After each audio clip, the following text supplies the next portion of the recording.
What is up, Modelo time? It was a wonderful week one, full of surprising big games, but also a lot of surprising disappointments. It was a weird week, wasn't it?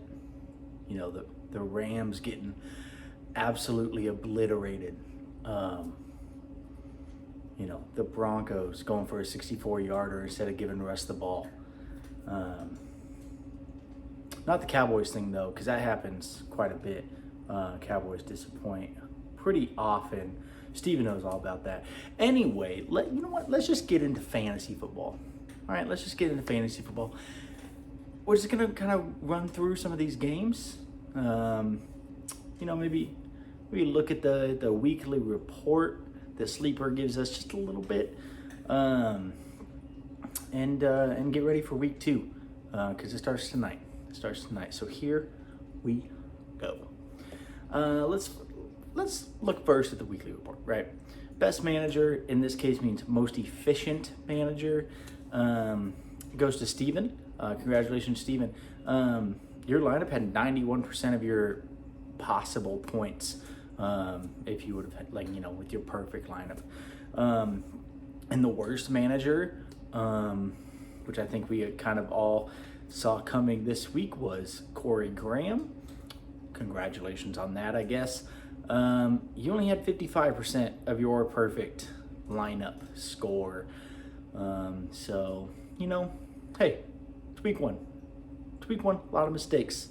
Sloppy football. It happens. There's a lot of football left to go. There's a lot of football left. That's going to come up. The biggest blowout. Trev beating Levi 134.65 to 77.05. Again, not a shocker.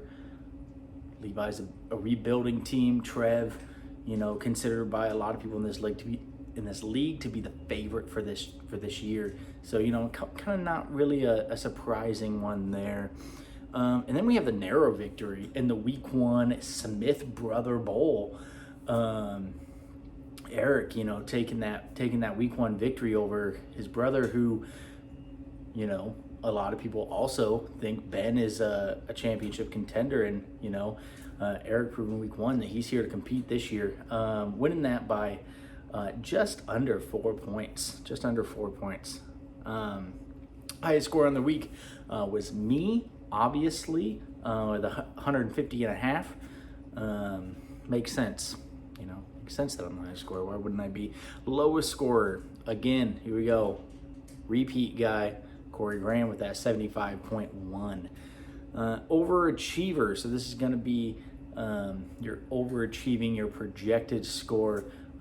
I was that, even though I don't think my team overachieved, but apparently I overachieved my score by projected score by 21%. And we have our below expectation, which would be, the overachiever the opposite way, who missed their projection. And the repeat, Corey Graham, missed his projection by 26%. So a big miss. But again, week one, a lot of football left. You never know what's going to happen. Quickly run through the roster of the week. Quarterback of the week, Patrick Mahomes with 40.5. Running back of the week, Saquon Barkley with 27.4. He's back, everybody. He is back. Wide receiver of the week, Justin Jefferson with 31.4. Tight end of the week, Travis Kelce, not a surprise, 19.1. Kicker of the week, Ryan Suckup with 15. And the defense of the week, possibly surprising, surprised me anyway, the Miami Dolphins with 24. Now our bench warmers, so these are the guys that scored the most that were not in the games, that were not in any lineups. Carson Wentz with 34.85. I think he ended up being, I don't know about our league, but in most leagues, kind of the third ranked quarterback on the week. So see him on the bench, not super surprising, it being Carson Wentz. Running back bench warmer of the week, James Robinson, 18.9. Huge game coming off that Achilles tear. Wide receiver bench warmer of the week, Robbie Anderson with 20.2. Tight end bench warmer, O.J. Howard with 15.8. He kind of shuffled around a lot this offseason. First going to Buffalo, getting cut, going to Houston. So it's kind of surprising to see that huge output by him. I mean, really though, he had 2 targets, 2 receptions, both touchdowns. So not huge production, but efficient production. Kicker bench warmer Younghoe Koo. Trev, what the hell? That's your kicker. Why the fuck you have him on the bench? Disappointed in you. And defense bench warmer of the week, Pittsburgh. Not a surprise there. Well, kind of a surprise since they played the Bengals, and they did. They just bent the Bengals over. So there's your weekly report. Now let's go through kind of the recap of some of these games. First, let's get it out of the way. The big blowout. Modelo's Most Wanted and Trev facing just Jalen and Levi. Modelo's Most Wanted, led by a trio of wide receiver performances. Jamar Chase, Devontae Adams, Michael Pittman. This is what Trev had to say. Well, I am glad this one is finally over. I love Levi and I'm excited for the future of his team, but him and I both knew this one was over with the moment the schedule was released. A few of our guys saw that and took the week off. Hopefully they can step it up as we head into week 2 against the tough-nosed Phil the Thrill team. I think that's going to be a big one to watch this week.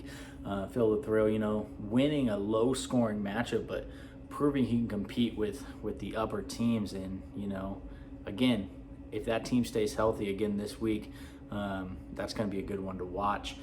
Up next, we have Traylon Park Girls beating Worst to First. Traylon Park Girls, led by NFL MVP betting favorite Josh Allen, and his performance of absolutely dismantling the Rams, just obliteration of the Rams. Neither team could be reached for comment on this game or this upcoming game. Surprised that we couldn't get a comment here from Traylon Park Girls. Not surprised about Worst to First. Made that bold rebrand, and then kind of getting blown out there week 1. So that's tough. Next, Sutton on TDs and Skull Purple Nurples. Big thing in this game was the return of Saquon. He's back. Had an absolutely huge game. Running back 1 through week 1. Obviously, that's not huge, but we've all seen Saquon of the past couple years. That's big. And this is what I had to say about this. We could not reach Osty for comment. Not surprised after we sent him home with his tail between his legs. It's a good feeling when you score more points than anyone, even though you had a few disappointing performances in your lineup. But you know what they say, a win is a win. Shout out to the return of Saquon. He's back. We knew from the start we were going to win. It was only just a matter of time. Looking forward to proving that it's much tougher to go from 2 wins to number 1 than Sola thinks this upcoming week. About to be 0-2. Sola is, not me. I want to know. Up next, we have Bad Mother Tucker and Team Barrett Peanut. Bad Mother Tucker gets the win there. I apologize. No. Team Barrett Peanut gets the win. Bad Mother Tucker almost mounted a Monday night victory, or Monday night comeback on the back of Jerry Jeudy. Just wasn't enough though. Jeudy had that one 67-yard touchdown, but outside of that, not much else. And again, neither one of these teams could be reached for comment. I imagine, Eric's was probably just going to be fuck off again. I don't know. I guess that's just his team motto this year, I imagine. Up next, we have a game that, could have been surprising for a lot of people. Could have been surprising. Kissin' Cousins just demolishing Tight End Factory reincarnated.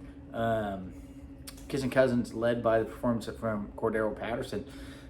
Old man still got it. Tight End Factory is going to have a tough road going forward after they lose Elijah Mitchell and Dak Prescott. This is what Steven had to say on the victory. Leading the Kissin' Cousins to a Week 1 victory has been a reward much larger than I could have imagined. I'm a Moneyball GM. My team isn't flashy and there's not a number 1 anything on the roster, but it sure is fun to see a bunch of maybes dick punch a quality team like the Tight End Factory. Going into week 2, my focus is fully on seeing my players continue to grow and score more points. That's the only way I'll get the value I need out of them at the trade deadline. As for my matchup with Preston, I hope he sees some players on my team he really shine this week. I want his 2023 first rounder. Again, that's from Steven. Tight End Factory could not be reached for comment. What's up to Marshmallow there in the background? Didn't know we were having cameos today. And last but not least, the game of the week, I would say, just the Brother Bowl, the Smith Brother Bowl there. Phil the Thrill outlasting Friday Night Splash. In the game of the week, Phil the Thrill was able to mount a Monday night comeback to defeat Baby Bro in the Smith Brother Bowl game.